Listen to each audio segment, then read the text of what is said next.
I just like pigeons. I can't explain it, I don't know what it is, but to me, looking at pigeons, racing pigeons, is no different than you looking at a beautiful Sheila. You know, you say, oh, look at that. You know, she's a bit of all right. Or, you know, I've got a mate that's got a beautiful new car, like a big Megget, and he looks at that.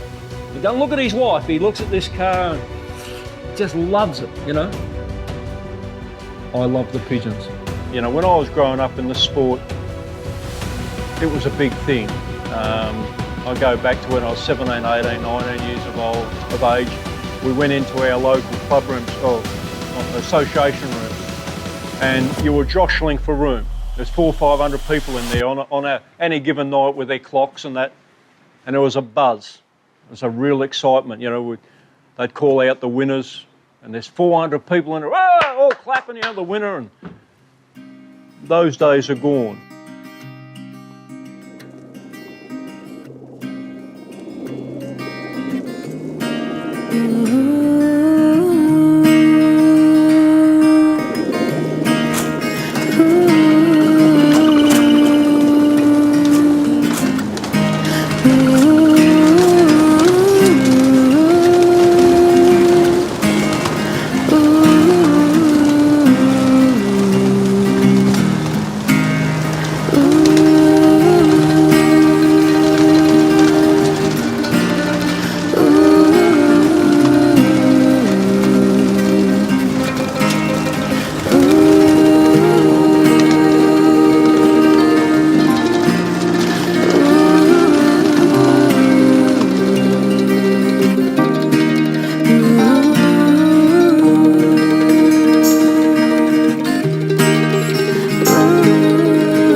You got any mail? Well, young Groves rang. I don't know who he's got it from, but apparently they were seen at Finley at 5 to 4. And Finley, I just looked in the book, maybe 20 miles north of Tokemwa, maybe. That's assuming they're the leaders. You know, they might have been the tail enders they've seen. You know, you wouldn't necessarily know, so.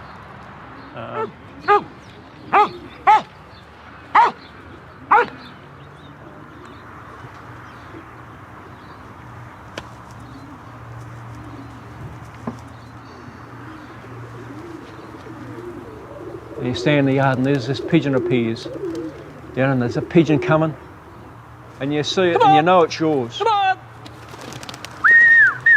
Come on! Come on! Come on! Oh, don't tell me it's not going to drop. Come on! Come on!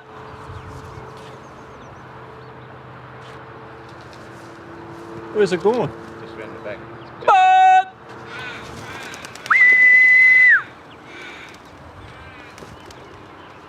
Come on! Come on! Come on! That's better than winning Tats Lotto. That's better than good sex. That's better than... That's what pigeon racing is. Come on! Come on, Maggie! Hurry up! You're a good little dog, aren't you? Come on, Maggie! Pigeon racing is basic, and training is basic. You don't exercise, you get fat. You get fat and you do run, you fall over, you die of bloody heart attack, whatever. So, with pigeons, once they're weaned, you put it in the loft away from its parents, You watch it, you make sure it's getting the food and the drink. Once that pigeon's settled, within, well in my case, within 2 days, I open the doors and I walk all the young ones out onto the front of the landing. And at that stage, they basically can't fly. They can fly off the ground up onto a low perch and things like that. It's like a baby that's basically just learning to walk. So I walk them out, they walk around the yard, some of them drop down onto the lawn. I have a bath out for them, make them comfortable, relaxed. I'm always around when the young ones are out, so nothing disturbs them. And they learn to come in and out. That's the first thing. And once they get to that stage where they're doing that regularly, by the time they're 2 months old, pigeons should be flying up willingly, because that's their first instinct again. They've got to fly. They've got wings, they've got to fly. And so you start flying them, and if they're not flying, there's something wrong, usually. Like they're not in great health, or they're timid, or they're just poor quality, whatever. And you basically try and eliminate the ones that aren't good. But by training them regularly, in other words, letting them out, fly, slowly but surely they get more comfortable. And you'll get the pigeons to flying half an hour, 3/4 of an hour.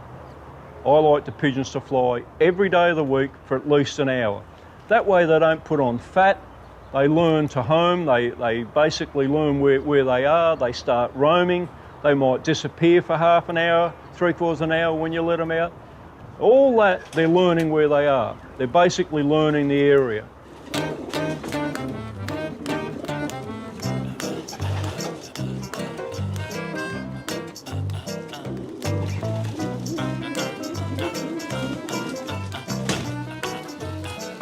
You catch them, you put them in your pigeon basket, put them in the back of your car, you drive down the road. What you're doing is you're taking the baby for his first trip to school. And you walk, the parent walks with him and says, well, here's school and I'll be here tonight and pick you up. And the same with the pigeons, you start off at a short distance. And slowly you build up in distances. If you take them as babies, the first day, and you put them in the basket and you go 12 k's down the road, you can kiss them goodbye. They're not going to get home because they haven't learnt where home is. But 6 months, 3 months, 4 months, whatever, they know where home is because they've been flying. You can now start taking them along. And you just step them up a little bit at a time. Might be 12 k's, 20 k's, 25, 30. Now that's basically educational training. Once you've got the 50 k's, that's generally 35 to 50 minute fly. They can handle a 200 kilometre fly.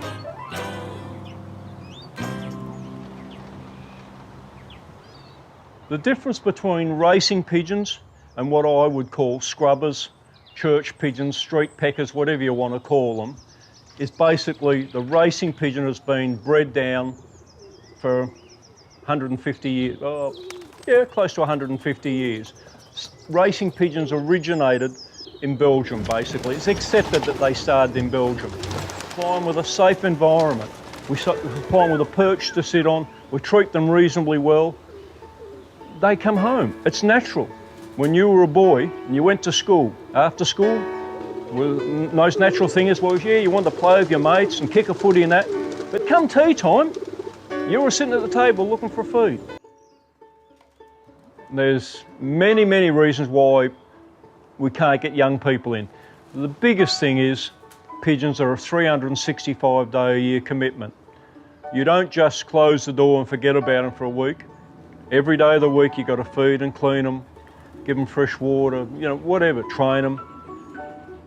You don't just switch off. You go on holidays, you've got to organise somebody to look after them. If you're a computer nut, well, you switch the bloody thing off the PowerPoint and you walk away and you forget about it. If you're a golfer, you throw the golf bags in the closet and you forget about it. If you play football at the end of the season, you put your boots up and you take it easy.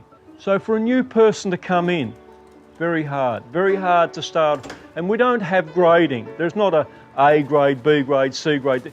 You all go in at the deep end with the big sharks. You got the little tadpoles floating with the sharks. You can consider me a shark, whereas a kid that comes in as a tadpole, but he's expected to compete on the same level. Not fair, but there's no structure to cater for them in a good way. There's plenty of juniors would come in, blokes like me help them out, but they don't generally last.